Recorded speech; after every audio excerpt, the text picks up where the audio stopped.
എല്ലാവർക്കും നമസ്തേ. ഞാനിപ്പോൾ ഒരു കഥ പറയുകയാണ് എല്ലാവർക്കും വേണ്ടി. ഞാനിപ്പോൾ തറവാട്ടിലാണ്. എൻ്റെ സ്വന്തം തറവാട്ടിൽ ഒരു ആനയുണ്ടായിരുന്നു. ആനയുടെ ചങ്ങാതിയായിരുന്നു ആട്. ആന മരക്കൊമ്പ് താഴ്ത്തും, ആട് ഇല തിന്നും.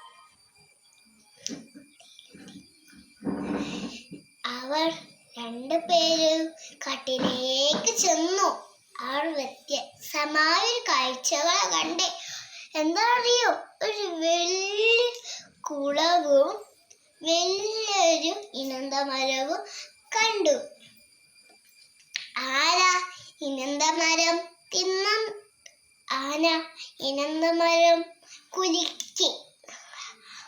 ഇനന്തപഴം വീണു. ആട് ഇനന്തപഴം തിന്നാൻ തുടങ്ങി. അപ്പോഴാണ് ആ മരത്തിൽ നിന്നും ഒരു കുഞ്ഞു പക്ഷി വെള്ളത്തിലേക്ക് വീണത്. കിട്ടിയില്ല കുഞ്ഞു പക്ഷിനെ. പാവം മുങ്ങിപ്പോയി. ആട് കുഞ്ഞു പക്ഷിനെ രക്ഷിക്കാൻ വേണ്ടി വെള്ളത്തിലേക്ക് ചാടി. നമസ്തേ. കഴിഞ്ഞില്ല കേട്ടോ, അത്രയുണ്ട്.